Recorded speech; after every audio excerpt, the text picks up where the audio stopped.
yo quisiera que nos comentara un poquito lo que usted recuerda de su infancia, qué recuerdos tiene, cómo fue su infancia, qué fue lo que la llevó a usted a entrar en el mundo de la drogadicción, del alcoholismo, de la delincuencia organizada. ¿Cuál es el precedente, vamos? Así es. Soy la cuarta de 7 hermanas. El matrimonio de mis padres, pues nada más fuimos 2. Soy la mayor del matrimonio de papá y mamá. Lo que yo recuerdo es, pues bueno, mi madre alcohólica, mi padre una persona que en realidad muy ofensiva. Mi papá te hería mucho con sus palabras, te marcaba mucho con sus palabras desde siempre. Recuerdo que a la edad de 5 años ya empecé a recordar ya problemas en el matrimonio con mamá y con papá. Hubo mucha falta de atención hacia mí. Llega a la vida de nosotros, a la familia, mi hermana, la menor. Desafortunadamente, pues ella nace muy enfermiza. Entonces, toda la atención fue hacia ella. Y ahí fue creando en mi corazón desde niña como una raíz de amargura, porque pues la familia se enfocaba más en ella. Si hacíamos un baile, mi hermana y yo, recuerdo que papá siempre decía, hazte para acá, tú no tienes gracia, que baile tu hermana, hazte para acá, tú estás muy gordita. Siempre fue hacer comparaciones. Eso fue creando eso en mi corazón, una inseguridad, siempre. Y es algo que a lo mejor inconscientemente los padres lo hacían, pero al final de cuentas lo hacían. Y eso la dañaba a usted, porque de repente a lo mejor los padres pueden decir en su inconsciencia, es que yo no lo hice o yo no lo hice con una mala intención. Sea la intención mala o sea inconscientemente, pero el chiste, por así decir, o el detalle es que lo hacían o usted recibía ese daño. Ese daño y esa inseguridad que fue marcando mi vida. En el kinder también fue, desde el kinder mi mamá tenía que ir porque era muy agresiva. Siempre yo quería ser la primera en todo, por la falta de atención que tenía en casa. Me recuerdo que si a otros niños les ponían estrellita y a mí no, actuaba en aventarle los bancos en la cabeza, y eso era motivo de que le mandaran a hablar a mamá. A raíz de eso, papá empieza a marcar en mi corazón que yo traigo puras desilusiones a la familia. No traía cosas buenas, era un problema. Me decía que todo lo que yo tocaba destruía. Entonces todo eso fue marcando mucho mi niñez.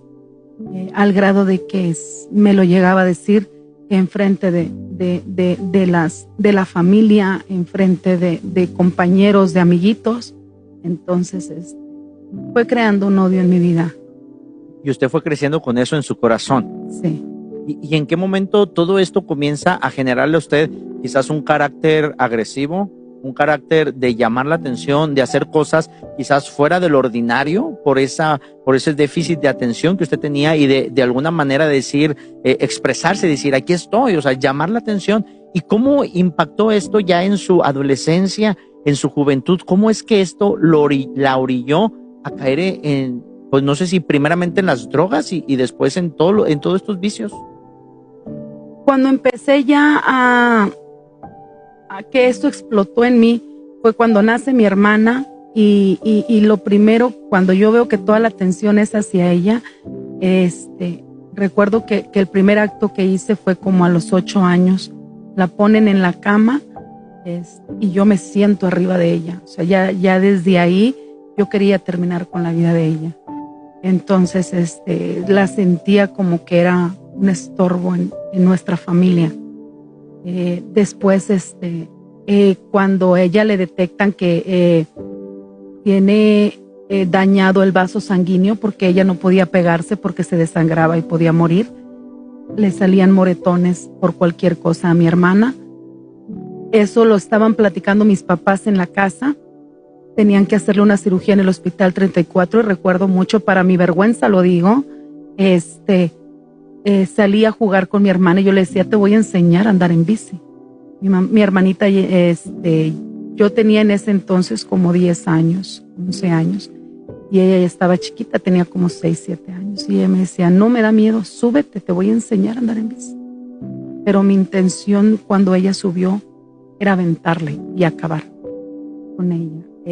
Sí se lastimó y es algo con lo que, bueno, no creía yo que yo estuviera mal. Yo sentía que solamente me estaba defendiendo cuando ella no tenía la culpa de lo que pasaba en casa. Después de ahí, pues se enfocaron en ella, en su operación, en citas y todo. Y como a los 13 años, yo aprovecho estoy hablando total ausencia de mis padres. Cuando no estaban en el hospital, pues mi mamá se la pasaba alcoholizada. Entonces yo aprovechaba para irme con las malas amistades. Empecé a fumar, empecé a tomar, empecé a buscar desde muy pequeña hombres para llenar ese vacío, para sentirme aceptada. Ahí fue cuando empezó desde muy pequeña, pero cuando ya no me importaba nada fue a partir de los 13 años. Yo empecé ya a tomar, empecé a fumar, empecé a probar lo que viene siendo el Resistol 5000. Y en eso, pues yo llegaba a mi casa y como quiera iban a hacer golpes, insultos, ofensas. Si no eran hacia mí, era mi padre hacia mi madre, o era mi madre hacia mi padre. Cuando llegaba ella alcoholizada, pues teníamos un comedor de cristal y en ese comedor pues ellos se golpeaban, se veía donde se quebraban los vidrios. Eran escenas muy fuertes para mí. En una ocasión tocó que papá le estrelló a mamá contra el comedor y se quebró todo. Entonces mi hermana, la pequeña, sube y empieza a temblar. Y yo me subo a la espalda de papá y empiezo a pegarle a papá.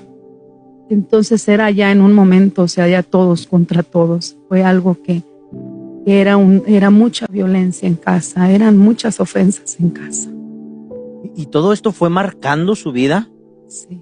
Porque, o sea, desde la infancia llega la adolescencia, usted comienza a irse a los vicios, a tratar de llenar el vacío desde corta edad, estando con hombres, con alcohol, con drogas, con vicios.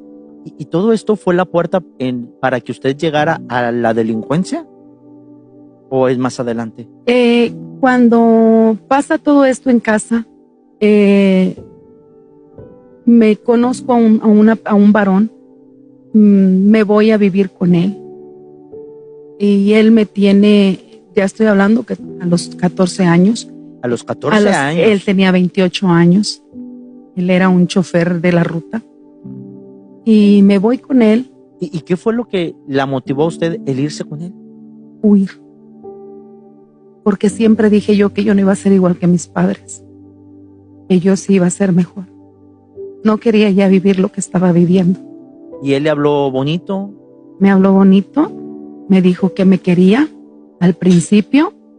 Me llevó, mi mamá, recuerdo que cuando yo llegué a casa lo mandaron buscar y lo iban a demandar pues porque pues yo tenía 14, él tenía 28 y le dijeron a él que él no tenía otra salida más que casarse conmigo, hacerse cargo de mí. Me lleva él forzosamente porque si no iba a ir a la cárcel a vivir con él y no entendía, él me metía en la casa de su mamá, pero al final había un patio y había un cuartito, ahí estaba yo siempre metida. Él llegaba a veces, una vez, 2 veces por semana, hasta que un día salí y me di cuenta que a 2 calles estaba viviendo con su esposa y sus hijos. O sea, él tenía otra familia, una familia, vamos. Sí. Y de ahí fue lo mismo. Por parte de su familia fueron insultos, porque decían que yo había destruido un matrimonio, que por mi culpa él peleaba con su esposa. No solamente estaba engañada su esposa, también estaba engañada yo. Ese día llegó él a la casa y yo le reclamé. Yo tenía 14 años. Él, furioso, tomado, drogado, me golpeó y me desnudó toda. Me acuerdo que me quedé en pura pantaleta, y por la parte de la casa de su mamá había un cuadrito, una ventanita muy pequeña, porque ellos vendían ahí frituras y cosas. Del miedo que yo sentí, salí por esa ventanita, y fue una experiencia muy tremenda desde ahí, porque salí desnuda para guardarme de lo que estaba sucediendo. Ahí empezó, me fui con mi abuela y le dije lo que había pasado. Ella me tuvo ahí. Después le avisaron a mis papás. Llegó mi papá, como siempre, en el carro, y llegó golpeando. Me golpeaba como si yo fuera la culpable. Sí, como si yo fuera un varón. Me daba golpes como de hombre, puño cerrado. Entonces, de ahí me fui con otra persona, con otro joven que no lo conocía. Él vendía Resistol 5000 y vendía marihuana en aquel entonces. Salí embarazada y, de hecho, igual a él lo obligaron a que se casara conmigo, pero a él sí que se casara. A los 3 días, te digo, de haberme ido de esa casa, me fui con este chavo y nos casamos, y yo aún no sabía cómo se llamaba hasta que llegamos al registro civil. Yo lo conocía como el apodo, el Chore, pero nunca supe su nombre. Hasta el día que estaban ahí y se casaron inmediatamente después de que había terminado la otra, pues si se puede llamar relación. La otra relación. Sí. Y aquí llega con este joven. Él era el que vendía droga, y ahí es donde comenzó usted también a ahora sí desenrollar o desenvolverse en este ámbito de la delincuencia. ¿Todavía no? Ahí empecé ya al consumo. Quedo embarazada de mi niño. Todo muy bien. No, mi embarazo fue lo más hermoso, porque ahí tenía la atención de todos, tanto de la familia de él como de la mía. Todo fue lo más hermoso, el embarazo. Cuando yo doy a luz, ahí el problema. Me da depresión postparto. Esto es muy difícil para mí. Pocas veces lo he contado. Yo creo que la segunda vez. Cuando yo doy a luz y tengo mi depresión postparto, no puedo escuchar llorar a mi hijo, porque quiero terminar con su vida. Lo sentí como un estorbo en mi vida. Muchos caen en este tipo de situaciones, pero en realidad es una enfermedad. Después de ahí me llevan al hospital psiquiátrico y ya se encargan de los abuelos. Ya se encargan de los abuelos, y de ahí viene a mi mente las palabras que mi papá me había dicho de niña, que todo lo que yo tocaba destruía, que todo lo que yo hacía era malo. Entonces a mí ya me daba miedo siquiera cambiar a mi hijo. Pero dice que lo llevan al hospital psiquiátrico. A mí. ¿Pero la internan o solamente a llevar un tratamiento? No, me internaron en el hospital psiquiátrico. ¿Y su hijo se quedó con sus papás? Se quedó con sus abuelos paternos. Ok, con los papás de este muchacho. Yeah. ¿Y usted cuánto tiempo estuvo internada en ese lugar? 28 días la primera vez.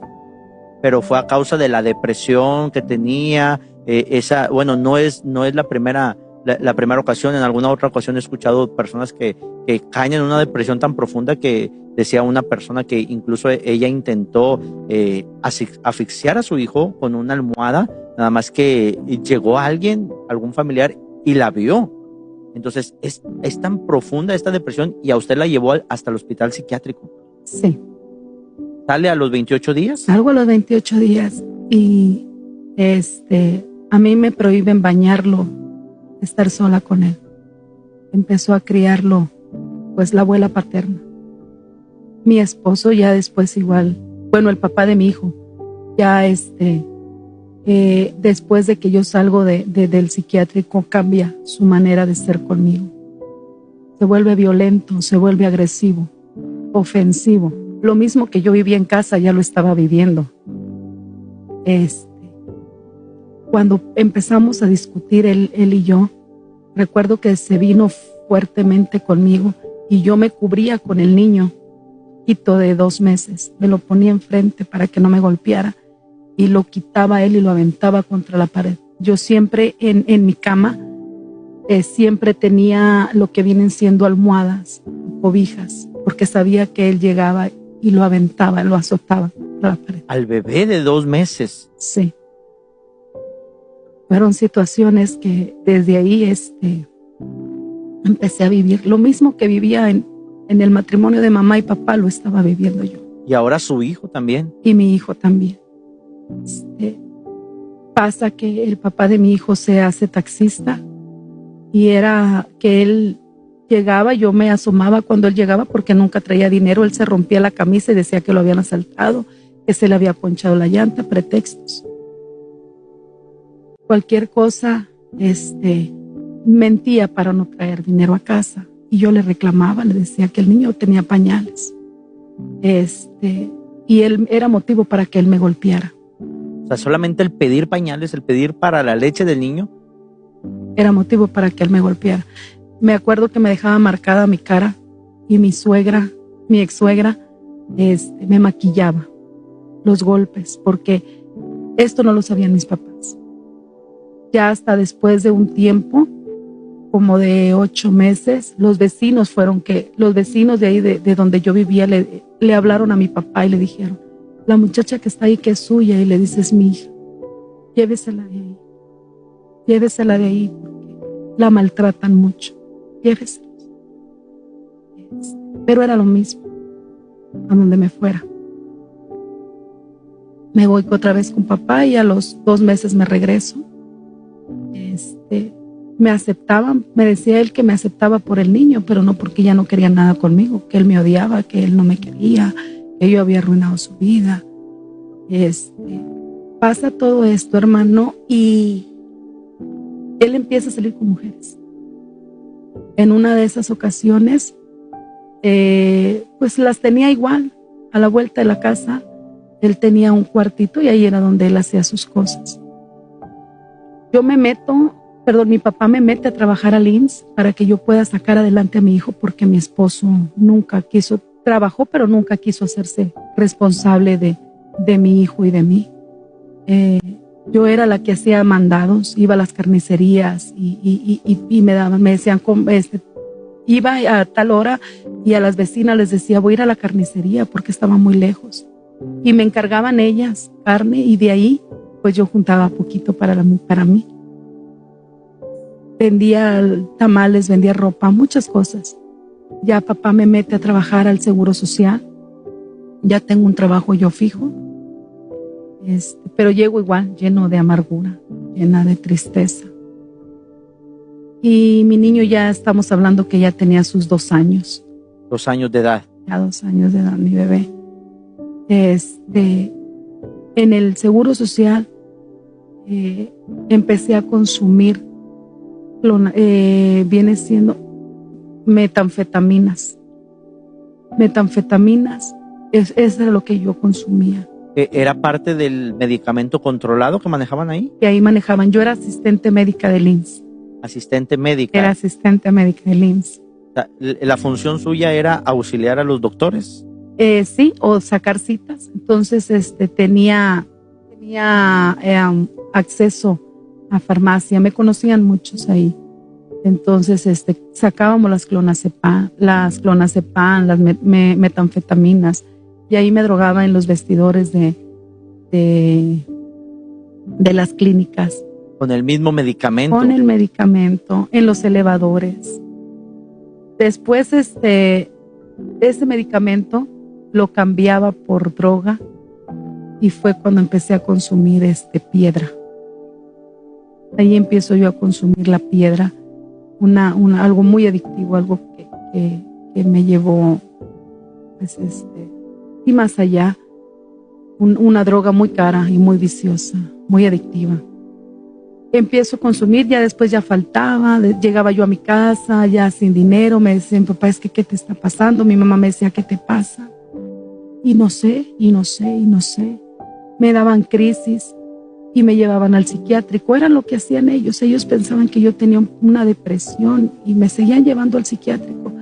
Estuve como 5 veces en el psiquiátrico, hasta que ya les dijeron a mi papá pues que yo me drogaba. Pues yo ya necesitaba una clínica de rehabilitación. En todo ese lapso pues ya no me sueltan medicamento, entonces empiezo a robarme. Era un robo. Los instrumentos quirúrgicos de las salas de urgencias de ahí del hospital. Empiezo a intercambiar, entonces pues llega un momento en que ya papá ya no puede hacer nada. Papá ya no puede hacer nada por mí y me dan de baja. Y en el instituto, pues para mí se me hacía normal. Es ahí donde empiezo con el papá de mi hijo, pues a ayudarle a vender. A él lo agarran cuando yo me quedo sin trabajo, a él lo agarran con una mujer en el carro y lo meten preso. Entonces yo me quedo con todo y empiezo a consumir más. Para mí fue un dolor muy grande porque para mí él era todo. A pesar de la vida que él le daba, usted tenía una dependencia hacia él. Sí, porque yo hasta ahí todavía, yo hasta ahí todavía creía. Papá cuando nos golpeaba nos decía, es que te pego porque te quiero. Y es que si no te pegara es porque no me interesas, pero te quiero y quiero que estés bien. Y si te doy tus jalones es porque te quiero, porque me interesas. Entonces, eso mismo hacía el papá de mi hijo. Entonces yo dije, me quiere, me ama, me cela porque me ama, me pega porque me quiere. Entonces, para mí eso era el amor. Esa era la cara del amor que usted conocía. Que yo conocía. ¿Y a él lo llevan preso? A él lo llevan preso. Usted se queda con toda la mercancía que él tenía. Y usted después de ahí empezó a vender la droga. Empecé a vender. Pero era más mi adicción. Era más mi adicción en ese momento. Ahí empezaba a vender. Cuando termino yo lo que él había dejado, yo lo vendo y lo otro me lo consumo. Y ya no era suficiente. Me dediqué más que nada a consumir. Cuando empiezo a dedicarme al 100% al consumo, le estoy hablando que de la desesperación por querer drogarme, vacié la casa de mis papás 3-4 veces. Estoy hablando desde refri, televisiones, microondas, las vacié. O sea, usted aprovechaba que no estuvieran para sacarle el refrigerador. El refrigerador, lo vendía. Microondas, lo empeñaba, lo cambiaba por droga. A mi papá, desafortunadamente, le llegué a vender todas sus joyas.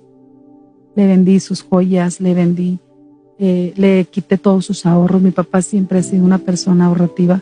Le acababa sus ahorros. Y pues como sabía que ellos no me iban a hacer nada, ahí era. Después de ahí pues ya tenía yo una denuncia por parte de ellos. Yo no me podía acercar. Mi hijo, estoy hablando de todo ese lapso, mi hijo, yo ya no estaba a cargo de él, cuando no estaba con sus abuelos paternos, estaba con su abuela materna. Ya no estaba a mi cargo. Entonces empieza a salir estos tipos de situaciones, me empiezan a meter a un centro de rehabilitación. Salgo y le dicen a mi mamá, es que este centro de rehabilitación está muy bien, donde van los artistas. Es un centro que por 28 días le cobraron a mis papás 150,000 pesos. Era un hotel. Yo dije, aquí me quedo, porque había menú, había televisión, cuarto privado, clima, alberca, yoga, o sea, había todo. Dije 28 días. me van rápido. Lo tomó como unas vacaciones. Sí, la verdad que sí. Yo no quería cambiar. ¿Y cuál fue el paso que la llevó ahora sí a meterse de lleno? De decir, sabes que ahora sí ya estoy completamente de lleno en el mundo de la venta de droga. Me voy para Juárez y empiezo, me voy a vivir a la casa que saqué de Infonavit. Ahí empiezo igual a comprar y a prostituirme. Yo me prostituía. Ya me prostituía con personas del IMSS para poder consumir. Entonces, de ahí pues igual me iba y conocía personas, me prostituía, me drogaba, me iba a bares, me iba a cantinas y ahí trabajaba. Sacaba a las personas de ahí, como quien dice, las ganchaba con la droga, siempre llevaba una piedra o dos y las ganchaba y las sacaba. Entonces allá estando fuera de ese lugar, pues ya me las llevaba a mi casa, no tenía nadie. Nos drogábamos, tomábamos y las robaba. A taxistas, igual también los asaltaba. O sea, usted los asaltaba a ellos, cuando regularmente es al revés. Sí, y ahí fue. ¿Y de dónde tomaba el valor para meterse en todo eso? ¿No sentía algún temor que algo le fuera a pasar? Tenía mucho odio en mi corazón. El odio era el que la impulsaba. Me impulsaba, quería, como fui muy marcada de niña, yo pienso que eso me ayudaba a poder aliviar un poco todo ese dolor, a decir hasta aquí. Desafortunadamente yo tenía una frase que yo decía: si yo no tengo conmiseración de mis padres, ni mis padres de mí, ¿por qué yo voy a tener de otra gente? Que lloren en mi casa, que lloren en la tuya, que lloren en tu casa. Así estuve muy llena de odio, muy llena de vacíos, eso me causaba un tipo de adrenalina.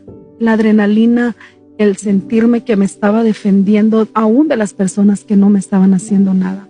El hecho de empezar a lastimar a personas que aún se acercaban conmigo con buenas intenciones, eso para mí me causaba un placer.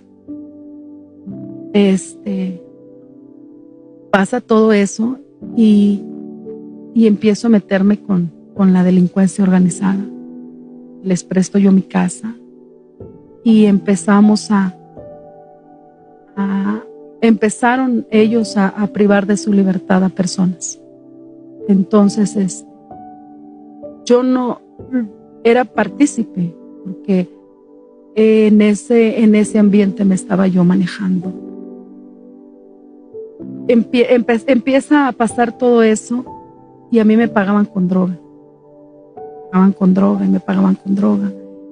Al final de cuentas ya me dejaban a cargo de algunos negocios para ir a cobrar lo que viene siendo la cuota. Y ya no tenía necesidad de prostituirme. Ya tenía un trabajo, ya tenía un sueldo. Ahí fue donde ellos me empezaron a enseñar a manejar las armas. Pero igual era un trato muy ofensivo. En el momento que ellos querían, ellos me decían: bésale la cola a ese perro, si no, no te vamos a dar droga. Haz esto, bésame los pies. Ahora diviértenos. Cosas de esa situación, todo por la sustancia. Aun cuando yo estaba en ese momento ofreciendo lo que viene siendo pues los servicios estaba trabajando para ellos, aún así ellos fueron muy ofensivos. Y en un ambiente muy denigrante para usted. Demasiado. Fue una experiencia muy difícil. Siempre me involucré en el área con varones. Siempre yo tenía que defenderme de ellos. Cuando se iba la autoridad, ¿verdad? Mis jefes, ahí era donde donde yo sacaba las uñas y decía, ahora sí díganme, ahora sí háganme, provóquenme. Era donde yo me defendía. Muchas de las veces terminaba con los ojos cerrados de puñetazos que me daban, todos los ojos cerrados, toda la boca hinchada, toda golpeada o toda revolcada de los golpes que recibía yo porque era una persona muy terca, era una persona muy aferrada a lo que quería, eso lo quería, o sea, lo quería y lo obtenía a cualquier costo. Papá y mamá quería seguir ayudándome. Ya habían pasado 12, 13 centros de rehabilitación. En los que usted había estado. 5 veces en el psiquiátrico. Una vez con John Milton también. Fue a una... hipnotista. A que la hipnotizaran para tratar de que su vida cambiara. Sí. Llegamos a visitar de todo mis papás. Si tú le decías en ese momento a mi mamá, llévatela a tal parte y ella va a cambiar, ellos de la desesperación iban. Después de que prueban ellos todos esos recursos, pues mi papá decide, ya, hasta aquí. Pues realmente ellos querían ayudarla, pero no se pudo, humanamente hablando. Pero mi papá dijo hasta aquí, mi mamá dijo, yo sigo. Y eso pues fue parte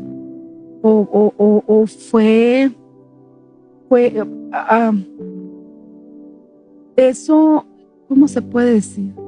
Pues fue algún motivo para la separación de ellos. Después de muchas cosas, ¿verdad? De la vida que ellos llevaban, pero esa fue una de las situaciones en que mamá decía, pues es que es tu hija, ¿no? Pero ya no quiere cambiar y yo no pienso desgastarme ni seguir gastando lo poco que yo tengo para mi vejez para que ella no quiera cambiar. ¿Y en algún momento pasó por su mente el decir, voy a cambiar? No. O sea, conscientemente que usted dijera, se viera y dijera, quiero cambiar. No, en ese momento todavía no. Cuando pasó eso fue cuando llego yo a casa, ya con la cruda moral, llegaba y quiero ver a mi hijo, con mucha autoridad, quiero ver a mi hijo.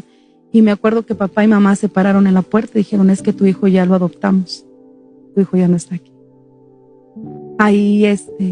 Ahí fue donde me marcó. O sea, lo dieron en adopción. Eso me habían dicho, pero Okay. Era mentira.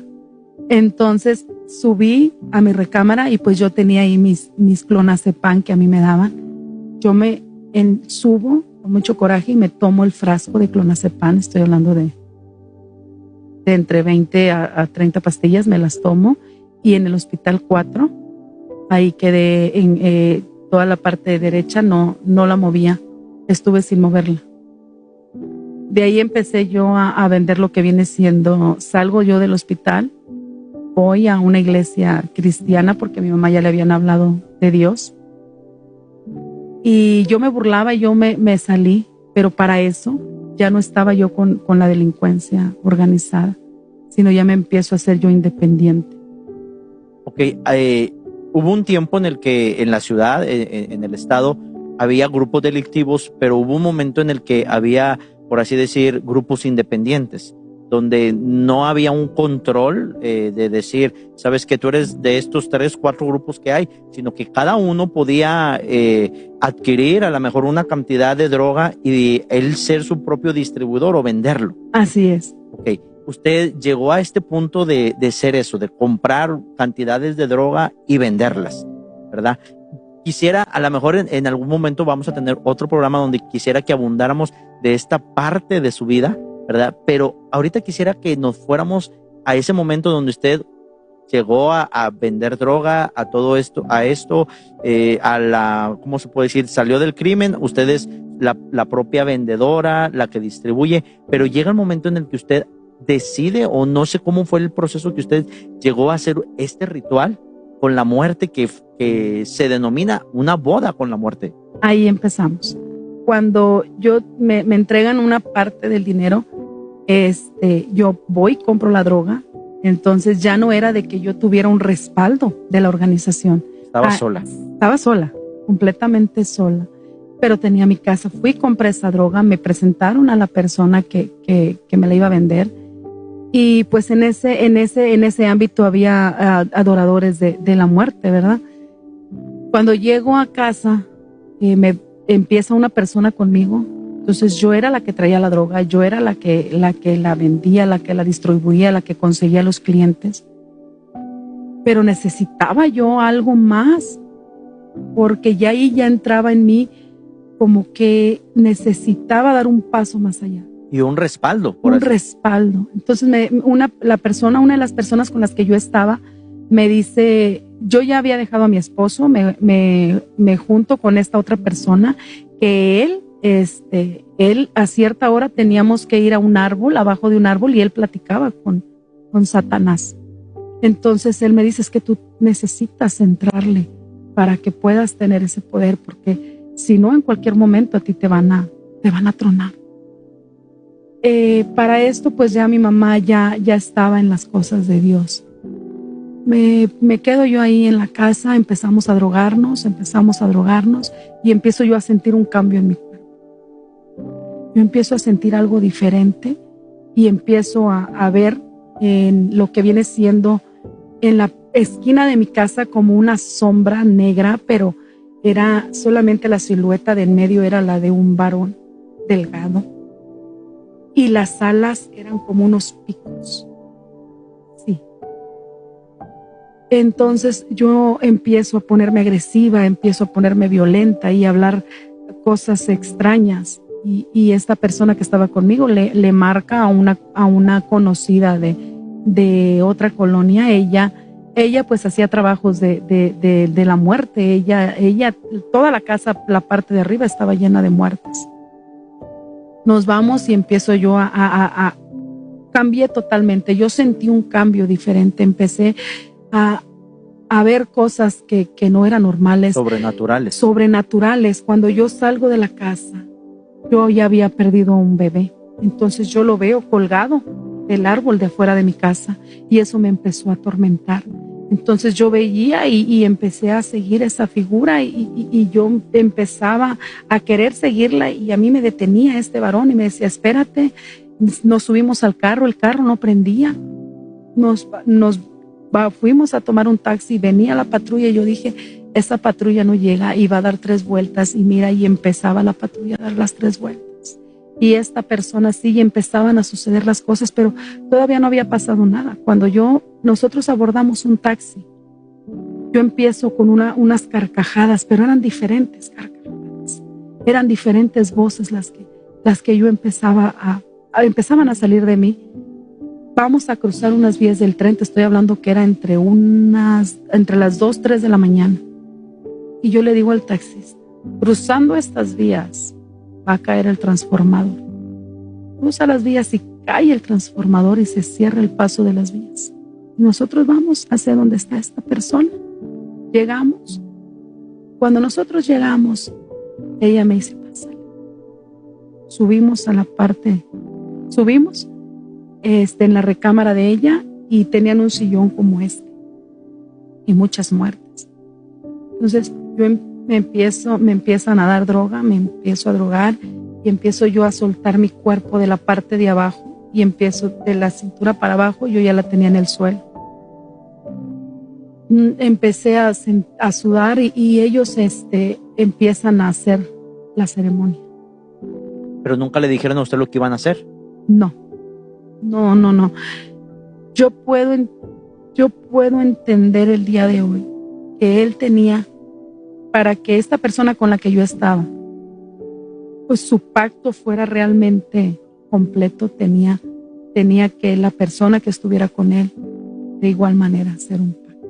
Metido en lo mismo espiritual que él estaba. En lo espiritual. Y él lo llevó a usted. Él me llevó a mí. Entonces estamos en este sillón, usted está drogada, pero consciente también de lo que está pasando ahí. Sí. Cuando yo llego ahí, a mí me empiezan, cuando yo no estaba drogada. Cuando a mí me empieza a pasar todo el episodio de empezar a escuchar voces y ver lo que viene siendo esta sombra, yo no estaba drogada. Ahí estaba en sus 5 sentidos. Pero cuando yo llego ahí, ellos me empiezan a dar cristal. y empiezo a fumar cristal como parte de una ritual. Celebración. Cuando yo caigo, la parte de mi cuerpo hacia abajo, yo caigo y caigo inconsciente. Pero al momento de que yo caigo inconsciente y dejo de escuchar lo que está pasando, y porque yo dejé de escuchar todo lo que estaba pasando a mi alrededor, a mí me llevaron como un pasillo negro, largo, un pasillo. Era como todo el piso negro. Y de allá del final venía la muerte con su capa blanca hacia mí. Venía caminando hacia mí y a mí no me dio miedo. Yo la estaba esperando. Cuando se acerca, yo puedo verla. Todo esto, capa blanca, pero no blanca, era como un color como beige, no era blanca, era como un beige. Y todo esto oscuro. Yo pude sentir cuando entró. Cuando entró en mí, yo sentí como un vacío, una opresión. Fue algo muy difícil.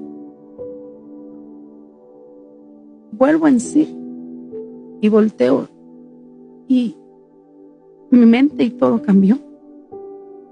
Yo ya me sentía con una protección, como que aquí, como que no me va a pasar nada, como que era era como algo, ya no era yo, ya algo me estaba dominando, pero podía saber que lo que yo pidiera se me iba a dar, lo que yo quisiera se me iba a dar. A partir y a raíz de eso se abrieron muchas puertas a lo malo. Se abrieron muchas puertas a lo malo del narcotráfico. Sucesos que llego yo a la casa y empiezo a poner vidrios negros por toda la casa, y sobre esos vidrios negros yo podía ver accidentes que iban a pasar, podía ver cuando la patrulla o los soldados iban a llegar. Llegué a tener a los soldados enfrente y no me veían. Empezaron a pasar sucesos, íbamos por personas y no me veían. Todo eso empezó a pasar de una manera sobrenatural. Pero cuando yo me quedaba sola, ahí estaba el problema. Yo no podía estar sola. Me daba mucho miedo. Me daba mucho miedo esas visitaciones. Demasiado miedo. No había ocasiones en que yo no me quedara sola y ese espíritu estaba en mi recámara. Ya las voces eran continuas. Ya era algo que me pedía, ya era poner también figuras, ofrecerle de lo que yo ganaba, ofrecerle dinero, ofrecerle inciensos, ofrecerle fruta. Pero eso no era todo. Cuando esta persona se aparta de mí, porque éramos muy violentos, en los pleitos que él y yo teníamos por la droga eran con navajas, eran con armas, eran enfrentamientos tremendos que teníamos esta persona y yo. Se va. Y cuando él se va, yo me voy con la persona que trabajaba con la muerte, y yo subo y yo le decía: ella, ayúdame, es que yo lo necesito. Y ella me decía: tú ya estás loca, tú estás loca, no voy a estar contigo si tú estás loca. Y yo me iba desesperada, vacía, mucho miedo, porque después de haberlo tenido todo, después de haber tenido a mi cargo personas, después de haber tenido en mi casa personas, hombres, porque yo no me juntaba con mujeres, hombres, lavando trastes, trapeando mi casa, preparándome el bote para drogarme, quiero esto, quiero el otro. Después de haber tenido todo, empezó a venir todo abajo. Todo abajo se empezó a venir. Ya no había amigos. Ya no había quien me quisiera vender droga, aunque trajera dinero. las personas con las que eran mis amigos, que cuando yo tenía los cuadros de droga y me limpiaban donde yo me sentaba, limpia aquí, siéntate aquí, ya ni siquiera me querían dar, como quien dice, un baisa, una probada. Ya no, fue algo tremendo. De repente empezó a todo, a nada. Pero ellos se alejaron porque decían que usted tenía alucinaciones. Sí. ¿Usted tenía pánico? Se empezaron a alejar porque la persona, la que me vendía a mí la droga, llegó a la casa y yo le comenté a él, veo por el vidrio donde él va a morir, y le digo yo a él, es que no vayas porque vas a morir de esta manera. O sea, ¿usted veía en el vidrio como si estuviera viendo una película? No, era tipo, ¿una visión? Era como visiones. Esta persona yo la llegué a ver en el vidrio, acostada con la boca hacia arriba, con un sufrimiento. No, entonces cuando pasa eso, no estaba yo sola, había varias personas, y eso empezó a difundirse porque a la semana él fallece de esa manera. Él sale en el periódico. De la manera en que yo lo vi, así terminó él. Él iba a entregar una droga y lo apuñalaron y terminó con la boca abierta de dolor. Entonces todo eso empieza a difundirse de las personas que habíamos estado ahí, y empiezan ellos como a tener o temor o a decir que yo estoy loca o que con quién yo había. O como si usted le estuviera haciendo el daño o algo así. Exactamente. Como que si yo hubiese sido. Ya me habían puesto un apodo tremendo, que ya era la pánica. Ya me conocían como la pánica. Ya a raíz de eso, ya la muerte ya empezaba a pedirme, o más bien mi cuerpo ya empezaba a pedirme a sentir carne. Después de drogada, me daba una ansiedad por morder a las personas. Yo no estaba a gusto si no mordía. Mi madre le llegó a tocar varios eventos de esos. Llegaba yo a la casa, yo escuchando voces, y lo que hacía era morderla. Le marcaba, la mordía y me la tenían que quitar porque era para arrancarle el pedazo. Ella se escondía, haciendo mucho calor. Bueno, ella se ponía manga larga porque yo le dejaba los brazos marcados donde la mordía. Pero era una necesidad que usted, algo que se lo pedía. Sí. Lo que estaba dentro de usted. Lo que estaba dentro de mí. Quería sentir la carne, sentir el morder, cuando yo mordía, algo de mí como que se calmaba. Esto era cada vez más fuerte. Cuando empezó a irse, te digo, los conocidos, los amigos, que ya no me vendían la droga, cuando empezó a irse mis hermanos, todos, a raíz de eso, cuando es cuando empieza mi ansiedad más grande. Llegó un momento en el cuarto, de la oscuridad, donde deseo quitarme la vida. Cuelgo una cuerda y me quiero colgar, se cae. Este punto es muy importante. Sabemos que Dios Todopoderoso es omnipotente y es omnisciente. Amén. Él lo sabe todo y está en todas partes. Y sabemos que Satanás, que el Señor lo reprenda, el padre de toda mentira, él no puede estar en todas partes. Entonces, ¿qué pasó? Satanás siembra eso en mí, o hago yo el pacto, que el Señor reprenda, ¿verdad? Y empieza a irse todo. Y caigo en la locura. Ya nadie tenía que hacerme nada, porque yo sola me la pasaba peleando conmigo misma. Yo, con esas voces que escuchaba, yo misma me empezaba a hacer daño, yo misma me mordía, yo misma me golpeaba. Después de haber sido una trabajadora ahí, termino siendo una indigente. Una indigente que muchos ven por la calle hablando solos, y dicen, no hay nada para él. Te voy a decir una cosa. El Señor tuvo que llevarme hasta ahí para poderme dar cuenta que esas personas que a veces inconscientemente decimos que no hay nada para ellos, que porque ya están locos, que porque ya quedaron en el avión, que porque están malolientes, el Señor permitió llevarme hasta ese punto para darme cuenta que esas personas, aún teniendo vida, hay una esperanza para ellos, porque yo escuchaba cuando yo pasaba y la gente decía, pobrecita, y no ha de tener papá, ay, huele bien feo, mira esa loca, ahí va la loca, todo eso yo lo escuchaba. Pero ¿sabes en qué punto estaba ya? Ya estaba muerta en vida. Ya no estaba, yo decía, ya no tenía yo la fuerza para dañar a los demás. Ya me estaba dañando a mí misma. Estaba sufriendo. Ya estaba sufriendo. Y ahí era una necesidad de calmar este vacío y esta opresión estaba en mi vida.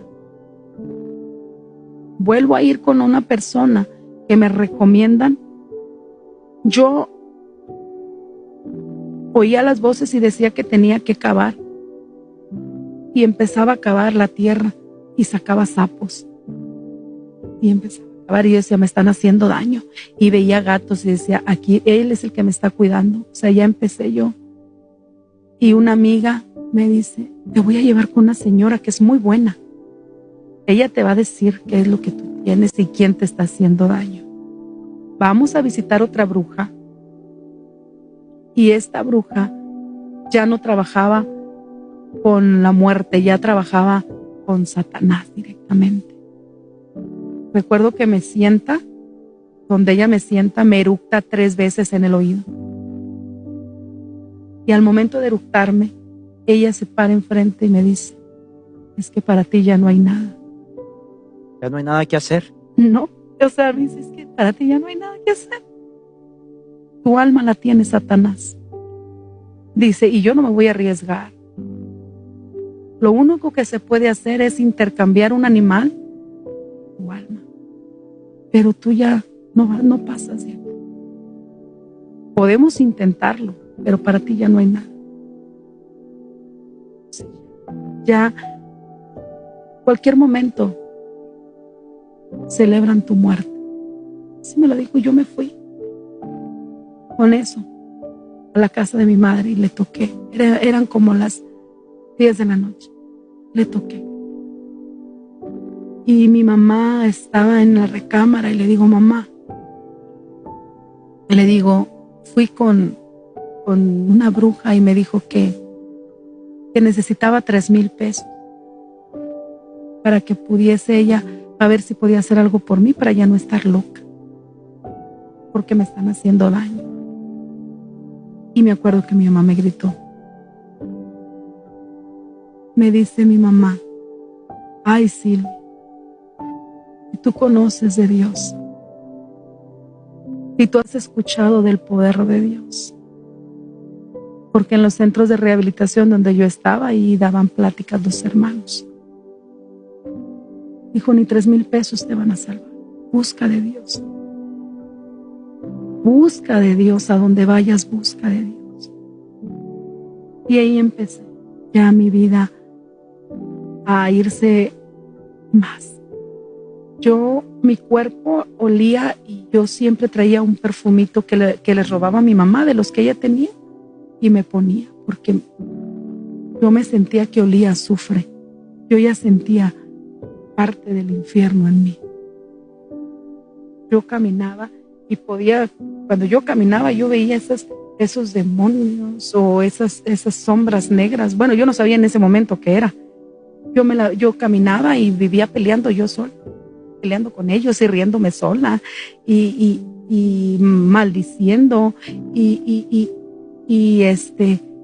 vociferando, gritando, peleándome, pero ya era yo sola. Y es que alguna ocasión hemos visto quizás a personas así y no sabemos la condición, o sea, ¿qué es lo que los ha llevado a esto? O sea, es un tormento del enemigo. Sí.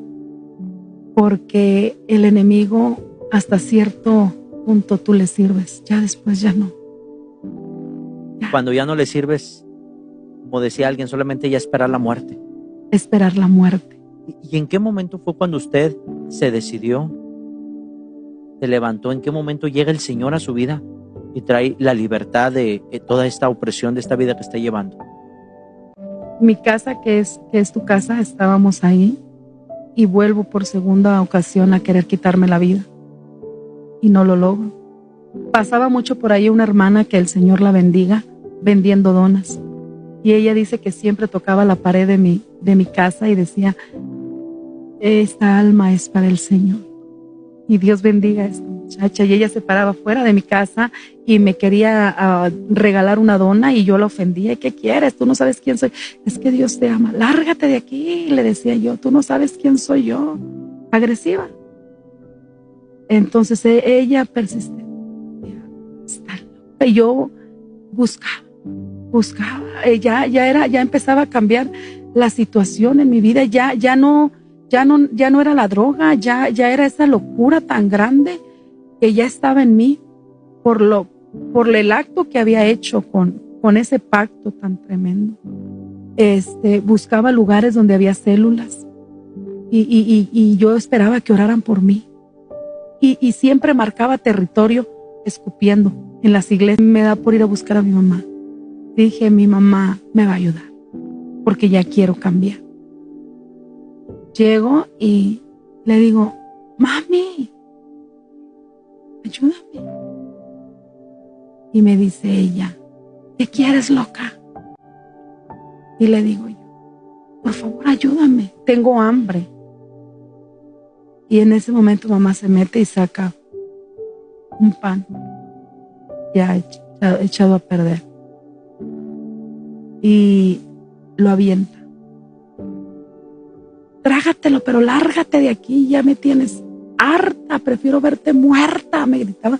Pero eso le salía del corazón. Eso no eran palabras anteriores como ella a veces me las decía. Eso ya era algo que yo estaba sintiendo, que me estaba dando en el corazón, en el orgullo de decir: ya estás sola. Y en eso sale mi hijo atrás de ella, porque yo era muy violenta. Entonces mi hijo salía como para cuidarla, y le digo: vámonos, mira lo que me está diciendo tu abuelita, vámonos. Y me acuerdo que mi hijo me dice: ¿por qué me tuviste? ¿Por qué no te mueres? ¿Por qué me tienes que avergonzar? Lárgate, loca, me decía mi hijo, igual que mi mamá: lárgate, ¿por qué no te mueres? En ese momento marcó mi vida de una manera sorprendente. Cuando yo me doy la vuelta, me cruzo hacia la autopista y me voy caminando, ya con la idea de que ya no tenía nada, porque lo único que yo tenía era mi familia, mi hijo, mi mamá. Ellos también ya se habían cansado. Y me voy y trato de quitarme la vida. Me voy caminando por la autopista y me subo a un puente. Entonces, cuando yo cruzo a aquel lado del puente, yo me agarro del barandal ya hacia el otro lado, pero al momento que yo veo hacia abajo, en el momento que yo miro hacia abajo, en ese momento se vino toda una película. Ya lo había intentado en centros de rehabilitación, ya lo había intentado con psiquiátricos, ya lo había intentado con hipnotistas, ya lo había intentado en la prisión, ya lo había intentado con brujos, ya lo había intentado de todo, con la delincuencia, en la prostitución, en lo que viene siendo en las calles. Ya no había nada para mí. Nada, decía yo. Todo se me vino. Cuando yo me volteo y se viene esa película, yo me acordé de esta hermana Saraí, que Dios le bendiga su vida, que aún sigue vendiendo donas. Me acordé que ella me dijo que Dios me amaba y que había un propósito de Dios para mi vida. para esta mujer imperfecta, para esta mujer llena de basura, para esta mujer que no tenía nada que ofrecerle a Dios más que lo más vil. No había nada yo que le pudiera decir a Dios, mira, pues tengo esto, bueno, nada. Entonces en ese momento se viene esa palabra de la hermana que dice, Dios te ama. Y ya no hablé yo. Esto es algo sobrenatural. Esto es, no fueron mi boca, yo no abrí mi boca. Yo empecé a sentir cómo mi corazón se empezó a ensanchar. Empecé a sentir algo tan tremendo, el fuego y el poder de Dios. Yo no sabía qué era. Y empecé a decirle a Dios con todo mi corazón. Le dije, Señor, si realmente tú existes y si realmente tú eres real, le dije, Señor, ya no estoy pidiendo por los demás, estoy sufriendo yo. Ayúdame.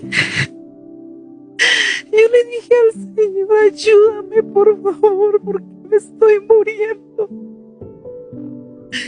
Yo caí de rodillas y empecé a decirle al Señor que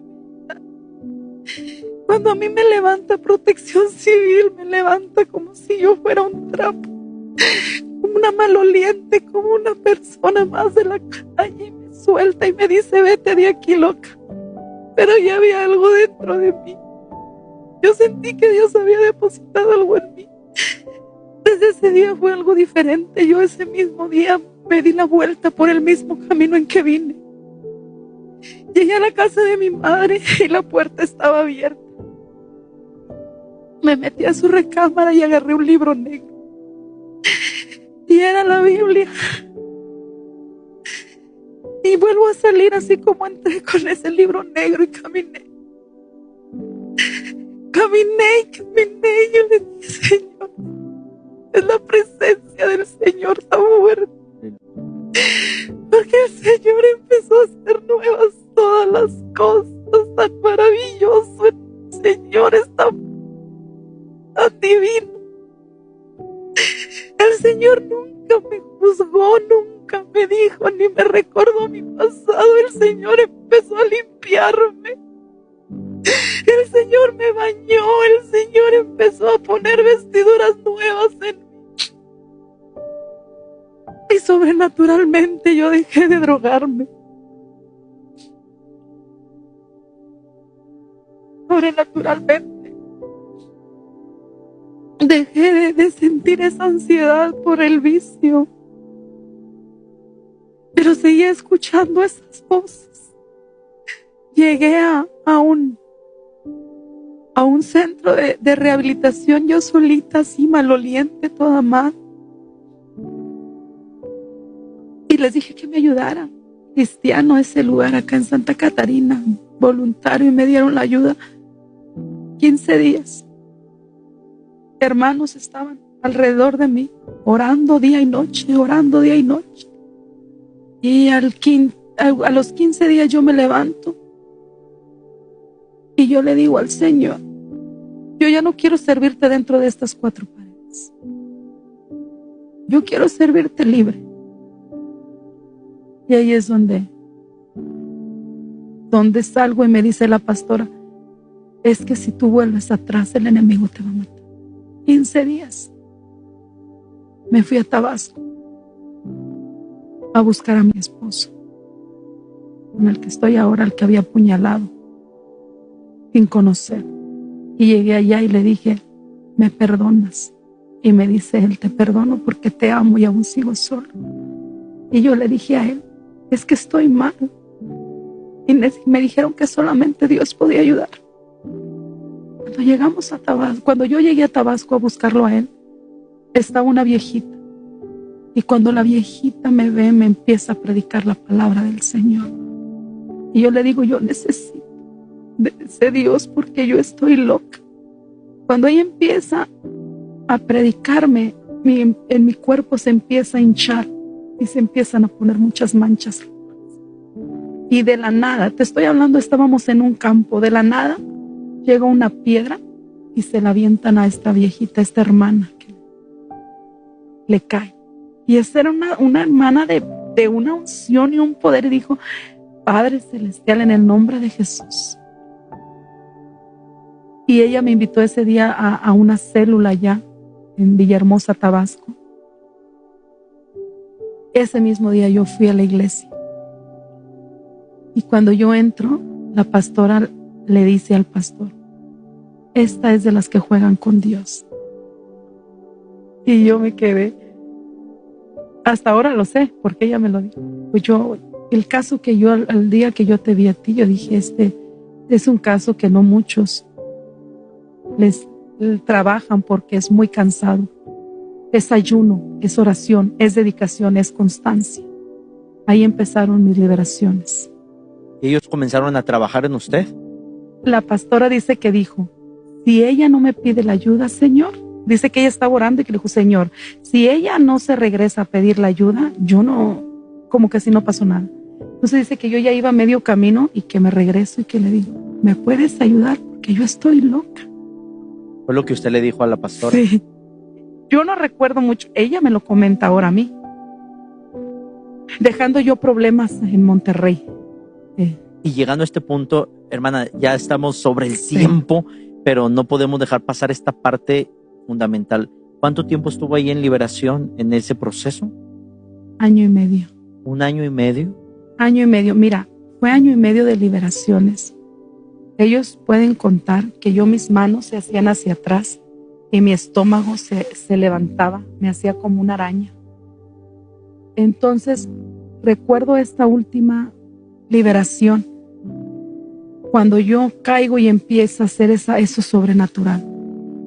Me acuerdo que yo no podía pararme y el pastor me dijo, tú no te vas a levantar de ahí hasta que no perdones todo lo que te han hecho. Así como el Señor en estos momentos perdona todo lo que tú hiciste. Y no solamente eso, el Señor pone nombre nuevo en tu vida. Entonces, cuando pasa eso sobrenatural, la pastora puso a todos hacia el frente, hacia el altar, para que oraran con los ojos cerrados. Cuando yo volteo y me postro a hablar con Dios, cuenta mi esposo que de aquí de atrás tengo una estrella, un tatuaje de una estrella. De ahí salió un demonio. Salió algo grande. Y con la cola se llevó a una jovencita. ¡Paz! La lastimó hacia la otra pared. Vieron cómo rebotó en las paredes y salió. Esa fue la libertad completa que mi Señor me dio. O sea, de ahí salió.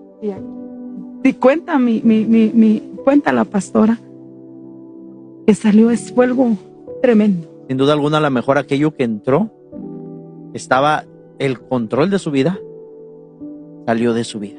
Salió. Pero fueron ayunos y oraciones. Era constante estarme congregando. Vigilias completas. Fue algo sobrenatural.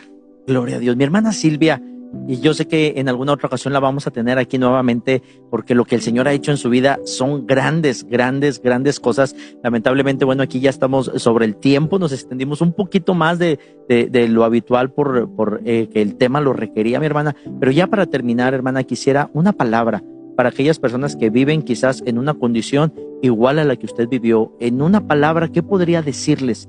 Aquellas personas que piensan que no hay esperanza, que viven quizás con esquizofrenia, que piensan que alguien los persigue, que escuchen voces que están en este mundo. Que de lo más vil y menospreciado el Señor ha escogido para avergonzar a los que se creen sabios. Hermano, el Señor lo es todo. Yo no tenía nada que ofrecerle a Dios. El Señor ha hecho todo en mi vida. Dios es soberano. Él es el centro de todo. Yo no soy nadie. Él lo hizo todo. Solamente aquí estoy, dándole honra y gloria al Señor, entregando mi corazón a Él. Nunca pongas la mirada en el hombre. Busca de Dios directamente al Señor con todo tu corazón. con todo tu corazón y con todo tu ser. Derrama tu corazón delante de Dios. Hoy yo quiero decirte a ti que estás en un centro de rehabilitación, que estás tomando medicamento controlado, que estás en una depresión. Ven a las plantas del Señor. Él lo hace todo. Él lo hace todo.